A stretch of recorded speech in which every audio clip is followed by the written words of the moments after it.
When my fingerprint doesn't work. Hi and welcome. If you're new, welcome, and I hope we can earn your subscription today.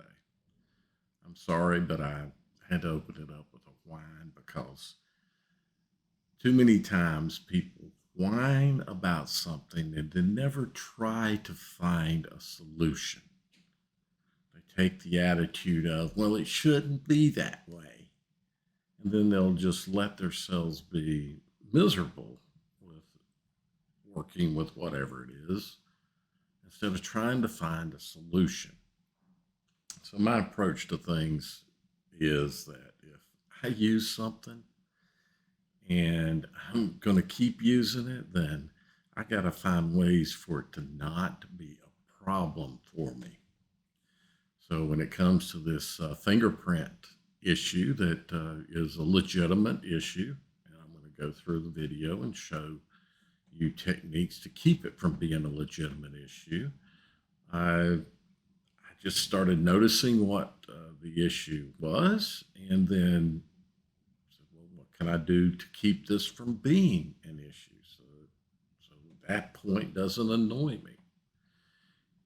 And I'm going to show you some techniques that just I've incorporated into my picking up and laying down of the device that while I'll go slow in the video, it's actually all pretty quick. Since you have to pick a device up and put a device down, these techniques you probably will be able to incorporate into your use. So, with that said, let's take a look. Okay, so hopefully you can see how to improve this fingerprint experience. I don't disagree. It would be great if Otterbox could have kept this from being an issue, but from an engineering perspective, looking at this on what can you do, the case has to be able to do this. You want it to be able to function just like you didn't have a case here. So to have full movement and for it to go all the way back and not create more gap than what is already there, that's what's created by the camera bump, or to have it close and have sensors and all detect that it has closed. You have to have really, really tight tolerances on things. And I just don't know how they could achieve these functions. You can't cause the case to snap into place. It's just not possible.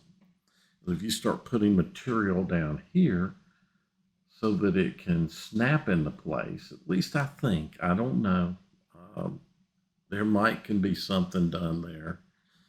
I'm kind of doubtful on it, but I think if you start trying to put something in material wise to have it catch on the edges here, that you're not going to get this. So the biggest thing is what happens when you do that. You want the device to be protected. And if you don't have a case on it, you don't have this case on it. There's no other case that's going to protect that drop I just had. That would have been a 3-foot drop. You'd get damage with any other solution that we have. So anyway, so give it a look.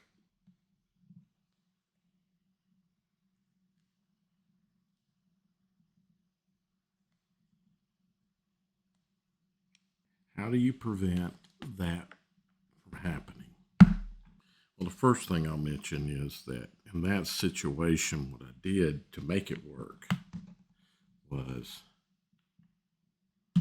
that I pressed a little bit harder. I don't know if you heard that click, but I pressed a little bit harder.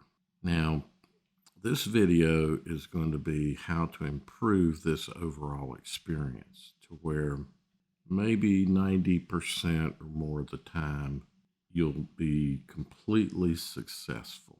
And when you're not, you'll know why you aren't. So let's take a look at it. Right now, the fingerprint sensor is aligned with the indentation here to where it'll be very easy for a finger to just rub across and open it up. I don't have to do anything other than just put my finger there. Just a normal, expected operation. And maybe you get that sometimes, but you're getting too many times the unexpected operation, which is what I demonstrated at the very start of this. So let's look at why this happens. Now, what happens, because of the design of the case can slip up.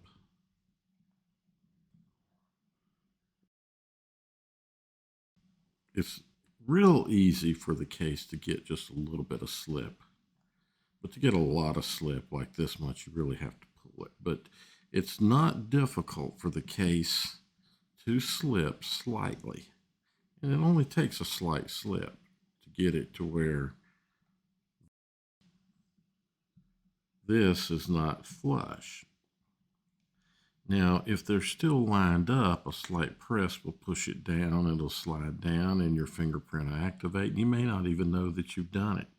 Just depends on how much pressure you're accustomed to putting here.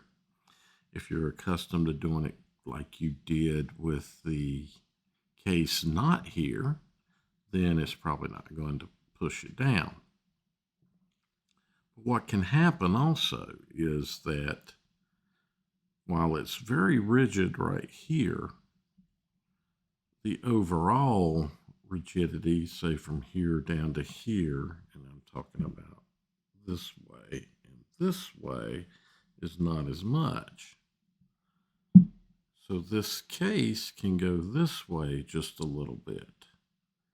And if it does that and you press down, like I think is going to happen right now, and actually I'm pressing hard. That's good. That's exactly what I want. And you can see there's a gap here, right along here. You see that little gap? So that's because this part of the case is now sitting on the edge of the fingerprint sensor. And this fingerprint sensor, well, I'm going to have to press real hard for that fingerprint sensor to work right now. I don't even know that I can press hard enough. Now, it did so happen that when I made this movement, I should have left it alone, but it kind of pulled it into place, and that can happen.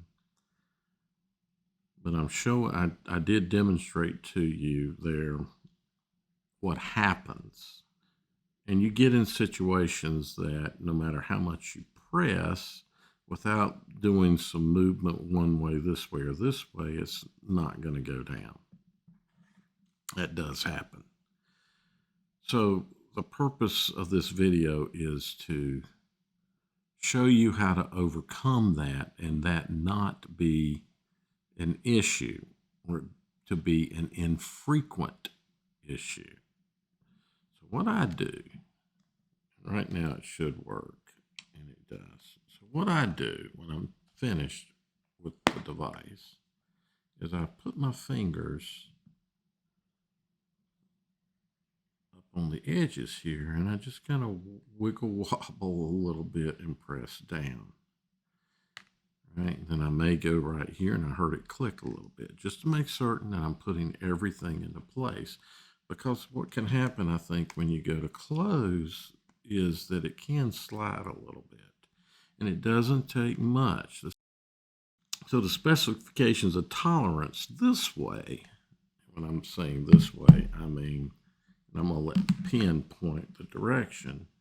This way is so that when it's aligned properly, all you have to do is lay your thumb there or your index finger, and it'll activate because it'll be flush.